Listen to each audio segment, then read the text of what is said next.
వీటిలో మరో breaking news చూస్తున్నాం. తమిళనాడు అసెంబ్లీలో మరో వివాదం రేగింది. అసెంబ్లీ సమావేశాలను ప్రారంభించి ప్రసంగించాల్సిన గవర్నర్ మధ్యలోనే వెళ్లిపోయారు. సభలో జాతీయ గీతం పాడాలని కోరినా సభాపతి వినిపించుకోలేదని లోక్ భవన్ వెల్లడించింది. దేశంలోని అన్ని శాసనసభలలో గవర్నర్ ప్రసంగానికి ముందు జాతీయ గీతాలాపన చేయడం సాంప్రదాయంగా కొనసాగుతోందని, స్టాలిన్ సర్కార్ మాత్రం ఈ సాంప్రదాయాన్ని బ్రేక్ చేస్తోందని పేర్కొంది. దీనికి నిరసనగా గవర్నర్ ఆర్ఎన్ రవి అసెంబ్లీ నుంచి వాకౌట్ చేసినట్లు సమాచారం.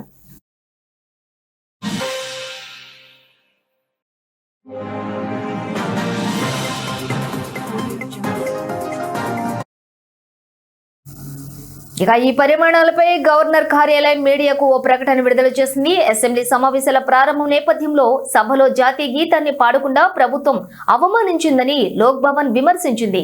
ప్రాథమిక రాజ్యాంగ విధిని విస్మరించిందని, గవర్నర్ ప్రసంగించడానికి వెళ్లిన సమయంలో మైక్ ను పదే పదే ఆపేశారని ఆరోపించింది. అసెంబ్లీలో తరచూ జాతీయ గీతాన్ని అవమానిస్తుండడాన్ని సహించలేక గవర్నర్ సభలో నుంచి వెళ్లిపోయారని తెలిపింది.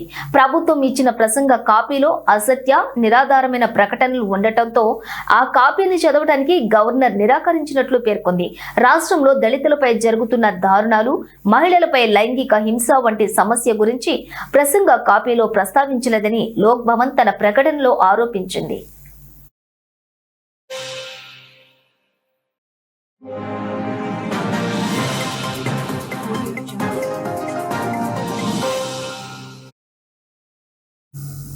ఇక అసెంబ్లీ నుంచి గవర్నర్ ఆర్ఎన్ రవి వాకౌట్ చేయడంపై సీఎం స్టాలిన్ స్పందిస్తూ సభా సాంప్రదాయాన్ని, నైతికతను గవర్నర్ ఉల్లంఘించారని విమర్శించారు.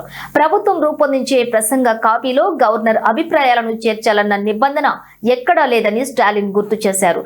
గవర్నర్ ఆర్ఎన్ రవి ఉద్దేశపూర్వకంగానే సభను అవమానించడానికి ఇలాంటి పనులు చేస్తున్నారని సీఎం ఎంకే స్టాలిన్ మండిపడ్డారు.